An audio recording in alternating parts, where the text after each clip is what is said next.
Welcome back. I mentioned previously that my corp is starting to learn how to PvP.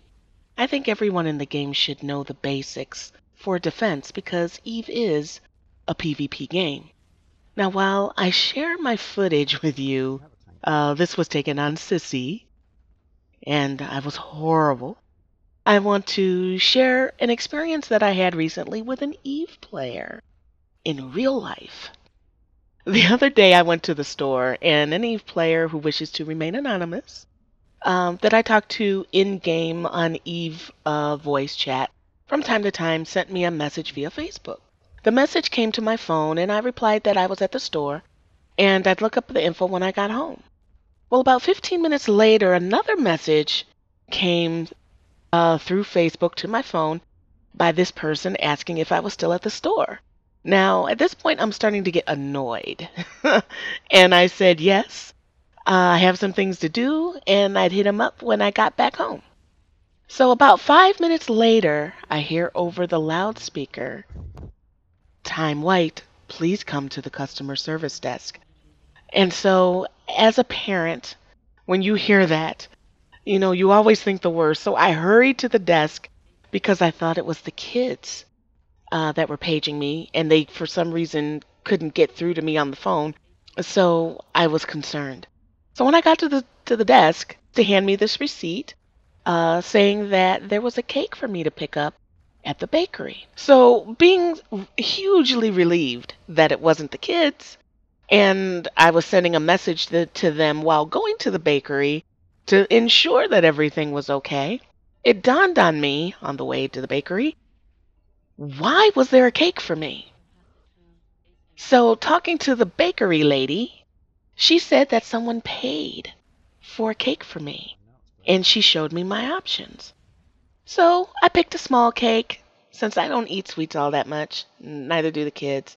If the kids prefer chocolate over anything else, but so I picked a small cake, and she said there would be an inscription for it. And what you can see here was party time. This is the cake that I picked out. Like I said, I wanted it small. So later on, I was talking to my cousin, showing him the cake.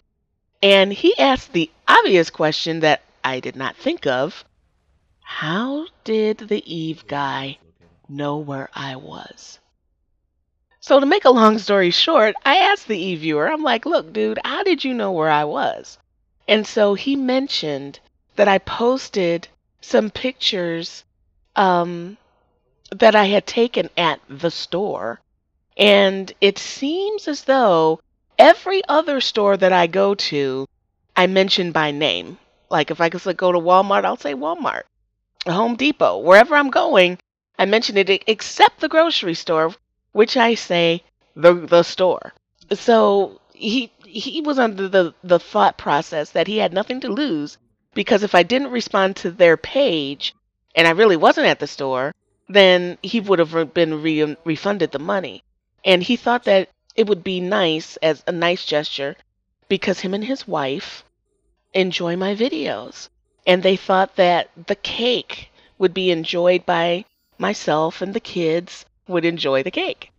That was such a nice gesture. And I thanked him profusely because that was really nice for him and his wife to do. So that was really nice.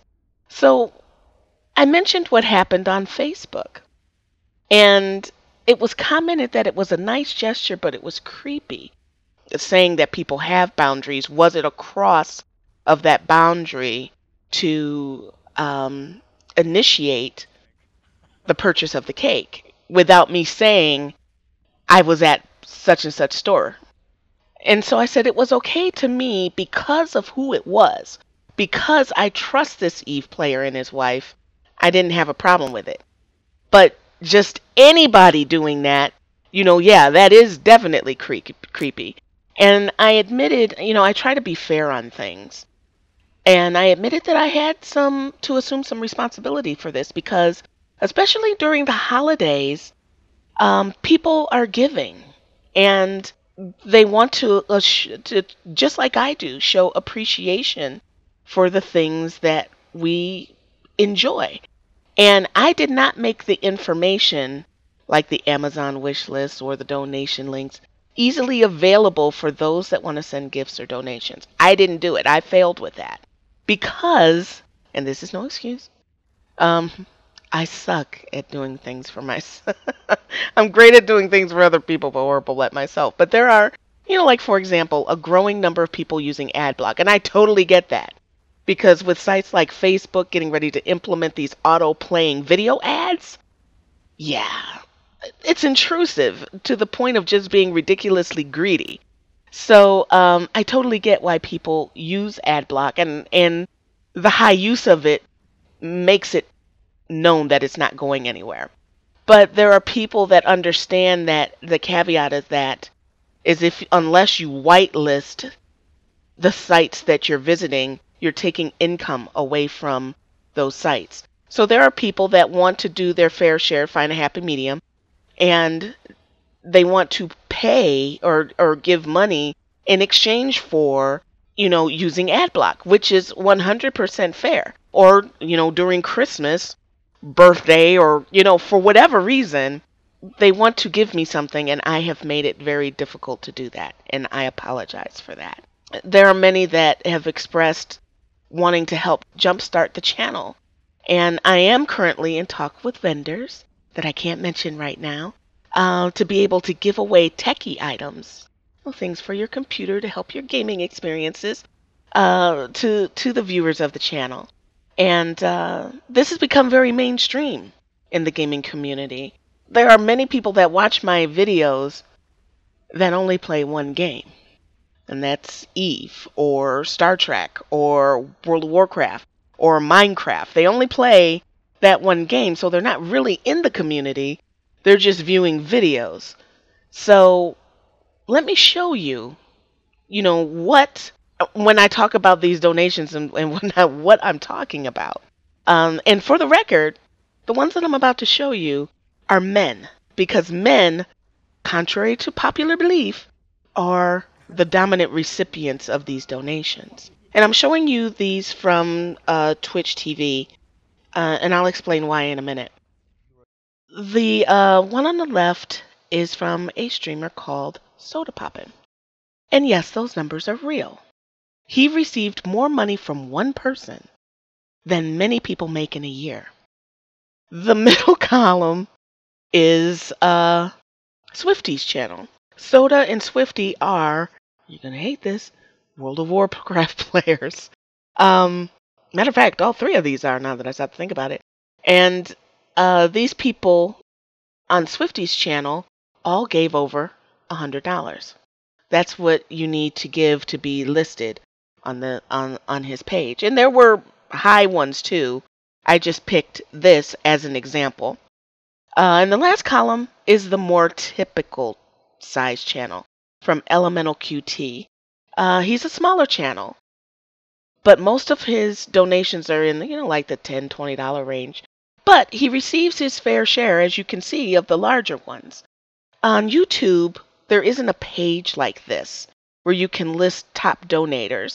So what usually happens is that a link is placed in the video for wherever the person who's donating wants to link to, and it gains Google rankings. There's the added benefit of the Google rankings, but it makes it hard to compile a list to show you like you can on Twitch.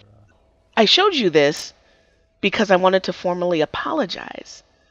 I mentioned on Facebook that I am one to be there for others, but I'm horrible at doing things for myself. It's my job to make the information readily available.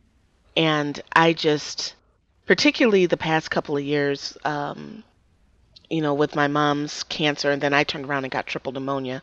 And being a single parent, I do things for others, and somewhere along the way, I just don't really do things for myself all that much. So I did make the Amazon wish list. The link is going to be in the description.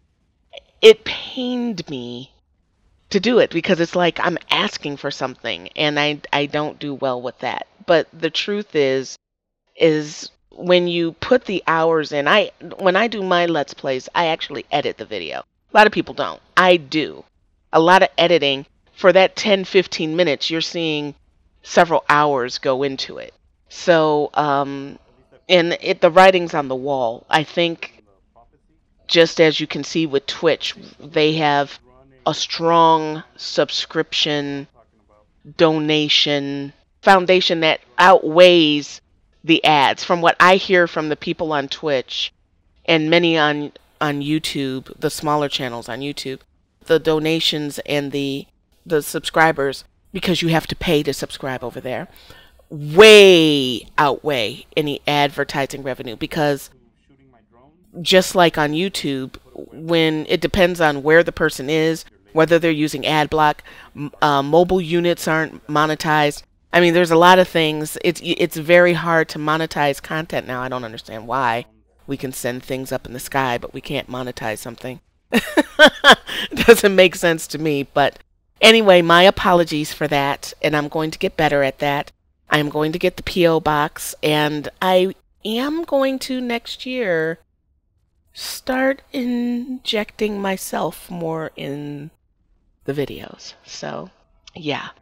Okay, the next thing I want to talk about right here. This is a common glitch people are seeing in Eve, where it looks like you're falling through the floor or through the world.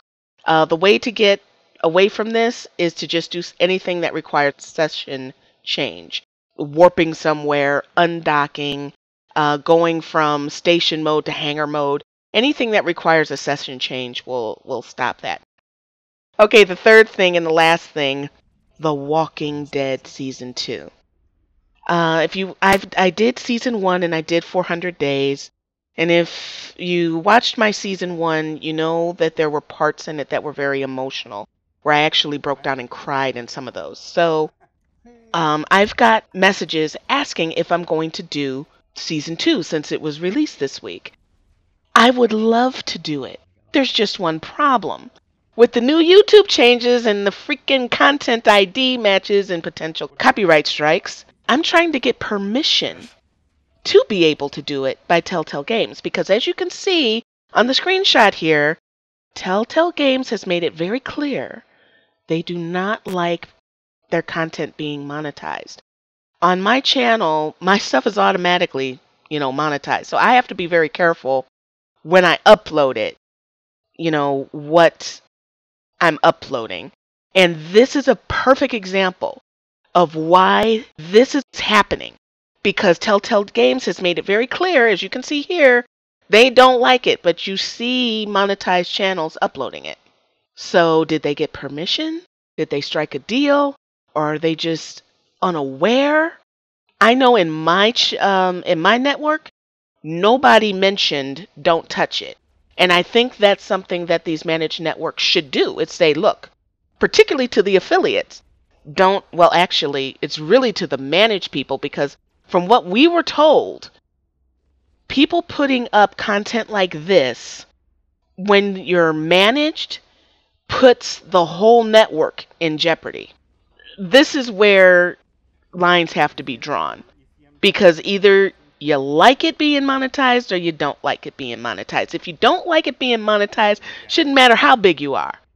You see what I'm saying? This is why a lot of this confusion happened, because people in the network would see other people doing it, think that it was okay, when it's really not. So I'm going to try to get permission to do it.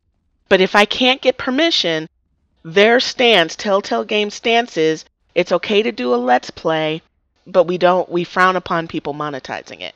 But if I'm buying the game, this is a business decision. You see what I'm saying? It's business. So, yeah, I just don't, I don't see it. And what's happening is a lot of channels are paying attention and they aren't touching it. So you don't see it being the top game on Twitch. You're not seeing it heavily played on YouTube. So we'll see what happens. But I just wanted to let you know, I'll keep you guys updated on it. But right now, legally my hands are tied unless you guys know where they've taken that back. I'm not supposed to touch it. I'm supposed to respect the copyright. So Thank you for watching. If you like the video, hit the thumbs up. Let me know. It's a guide for me to let me know what you guys like, what you don't. Links are in the description for social media and donations and the wish list, and I'm going to keep it there. Thank you, anonymous person, again for the cake, and I will see you guys in the next one.